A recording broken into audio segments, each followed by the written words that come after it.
আপোনালোকে দেখিব যে জুবিনদাৰ লগত মুখ্যমন্ত্ৰী হিমন্ত বিশ্ব শৰ্মাৰ সাংঘাতিক ধৰণৰ আচলতে আদৰ্শগত সংঘাত আছে। মানে এই মুখ্যমন্ত্ৰীগৰাকীয়ে ৰাতিপুৱা শুই উঠাৰ পৰা ৰাতি শোৱালৈকে প্ৰতিটো মুহূৰ্তত আপোনাৰ মিয়া মুছলমান নকৰিলে তেওঁৰ চাগে ৰাতি টোপনি নাহে। তেওঁ আৰম্ভণিতে একেবাৰে মিয়া মুছলমানৰ পৰাই আৰম্ভ হয়। মানে জুবিন দাই তাৰ এগেইনষ্টত গৈ আপোনালোকে নিশ্চয় জানে যে হিন্দু মুছলমান নচলিব বুলি কৈছিলে। এইটো আচলতে আদৰ্শগত সংঘাত। বিজেপি RSSৰ যি হিন্দুত্ববাদী ৰাজনীতি তাত জুবিন দা নাছিলে। জুবিন দাৰ আপোনালোকে দেখিব যে জুবিন দাৰ কেতবোৰ ষ্টেটমেণ্টে বিজেপিক হলঠেকত পেলাইছিলে।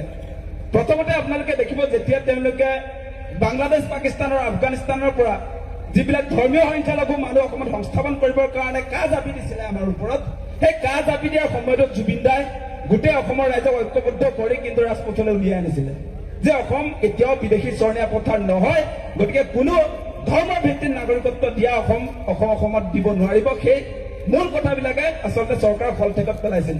সেইটো আদৰ্শগত সংঘাত। সেইকাৰণে জুবিন দাই কৈছিলে যে তহঁতিতো বিদেশী খেদিম বুলি কৈছিলি, 16 মেৰ পাছত অসমত কোনো বিদেশী থাকিব নোৱাৰিব বুলি কৈছিলি, গতিকে তহঁতি বটলা পাৱাৰ পাই এতিয়া আচলতে বিদেশী আনিব খুজিছ। সেই প্ৰশ্নবিলাক আচলতে এগৰাকী শিল্পীয়ে অতি শক্তিশালী ৰূপত অসমত প্ৰতিষ্ঠা কৰিছিলে। সেইগৰাকীয়ে আমাৰ প্ৰাণৰ শিল্পী জুবিন দা, হয়নে নহয়? হিন্দু মুছলমান নচলিব বুলি কৈছিলে নে নাই? কৈছিলে। গতিকে জুবিন দাৰ লগত সঁচাকে মুখ্যমন্ত্ৰীগৰাকীৰ আদৰ্শগত সংঘাত আছে। আৰু এইকেইদিন মানে জুবিনাৰ মৃত্যুৰ পূৰ্বে দুটামান ভাল ষ্টেটমেণ্ট, মানে অসমীয়া জাতীয়তাবাদৰ আটাইতকৈ গুৰুত্বপূৰ্ণ ষ্টেটমেণ্ট জুবিন দাই দি থৈ গৈছে।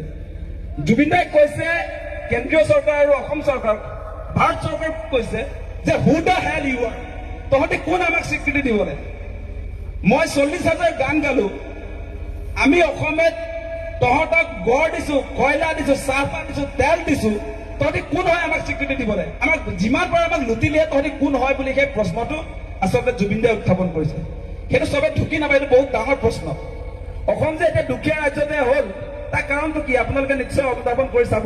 ব্ৰিটিছ কিয় অসমলৈ আহিছিলে বা ভাৰতলৈ কিয় আহিছিলে? আজি অসমত ইমান সম্পদ আছে, আপোনালোকে দেখিব আমাৰ পথাৰবিলাকত খাৰুৱা তেল পায়। আমাৰ উজনি অসমত আপোনাৰ চাহপাত আছে, আমাৰ উজনি অসমত আপোনালোকে জানে আমাৰ কয়লা আছে, ট্ৰাকে ডেইলি হাজাৰ গাড়ী চলি থাকে। গোটেইবিলাক সম্পদ, এইবিলাক অসমৰ সম্পদ লুটিলে আজি ভাৰত চৰকাৰে। আপোনালোকে সেই কথাবিলাক যে এতিয়া জুবিন দাই বহুত ডাঙৰ ষ্টেটমেণ্ট দি থৈ গৈছে। মানে সম্পদৰ অধিকাৰৰ কথা যে আমি কৈ থাকো যে আমাক অসমৰ যিবিলাক সম্পদ, আমি যিবিলাক সম্পদক লৈ অসমখন আচলতে আগুৱাই লৈ যাম, যিবিলাক সম্পদ লৈ আমি আচলতে অসম জয়াই অসম হ'ম, সেই সম্পদবিলাক লুটি নিয়াৰ কাৰণে who the hell U R বুলি জুবিন দাই কৈ থৈ গৈছে। মানে সঁচা কথাটো ক'বলৈ গ'লে আপোনালোকে চাব, ডিজেল পেট্ৰলটো যদি আমাৰ হাতত থকা হ'লে, আজি আপোনাৰ চাহপাতৰ ৰয়েলটিটো যদি অকল আমাৰ হাতত থকা হ'লে, আজি কয়লাৰ ৰয়েলটিটো যদি অকল আমাৰ হাতত থকা হ'লে, আজি চূণশিল, আজি চিমেণ্টৰ যদি ৰয়েলটিটো আমাৰ হাতত থকা হ'লে আমি দিল্লী মুম্বাইতকৈ ওপৰত থাকিলোহেঁতেন নে নাই? সেই কথাটো কিন্তু জুবিন দাই কৈ থৈ গৈছে। বেলেগ শিল্পীয়ে কৈছে নে মই নাজানো, দেখাও নাই। এইটো বহুত ডাঙৰ ষ্টেটমেণ্ট। গতিকে আমি কৃষক মুক্তি সংগ্ৰাম সমিতিক আজিৰ দিনটোলৈকে জুবিন দাই এটাও আচলতে বেয়াকে এবাৰো কোৱা নাই। আমাৰ যিটো আদৰ্শগত মিলটো যে আছে, সেইকাৰণে আমাৰ লগত তেওঁৰ ক্লেছ নাই।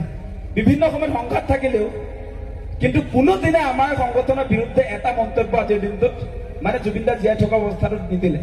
গতিকে আমাৰ আদৰ্শগত যিটো আপোনাৰ মিল, সেই মিলটোৰ কাৰণে আজি আপোনাৰ বিজেপি বা হিমন্ত বিশ্ব শৰ্মাই আমাক বেয়া পায় আৰু জুবিন দাকো বেয়া পাইছিলে।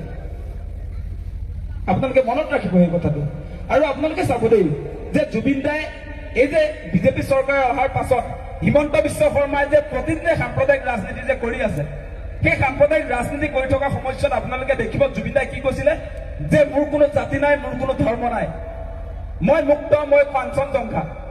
সেইটো সঁচাকে আচলতে জুবিন দাই কৈছিলে। আৰু মুখ্যমন্ত্ৰীগৰাকীয়ে কৈছে যে এইটো আচলতে চিনেমাৰ ডায়লগ নহয় বুলি জুবিন দাই নিজে কৈ থৈ গৈছে। মোৰ ওচৰত এইবিলাক চব বস্তু আছে।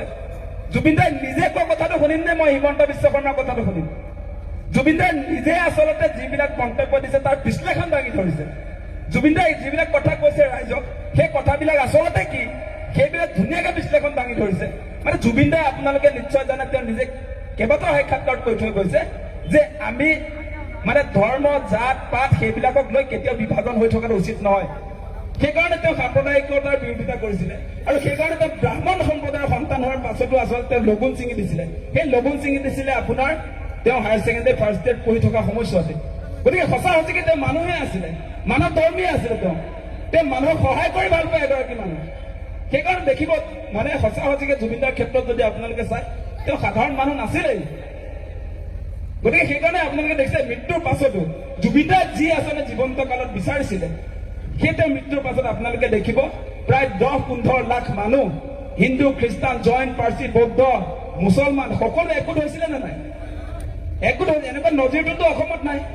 জুবিনদাই সেইটোৱে বিচাৰিছিলে যে সকলো মানুহ একগোট হৈ থাকিব লাগে, ইয়াত কোনো ধৰণৰ বিভাজন থাকিব নালাগে, আমি হিন্দু মুছলমান সকলো ভাই ভাই, সেই কথাবিলাক আছিলে। এতিয়া এনে মিছামিছিকে আপোনাৰ ধৰ্মক লৈ, জাত পাতক লৈ যি ধৰণৰ বিভাজন আনিছে, সেইটো কোনো কাৰণে আচলতে গ্ৰহণীয় নহয়, আৰু জুবিনদাই তাৰ সদায় প্ৰতিবাদ কৰিছিলে।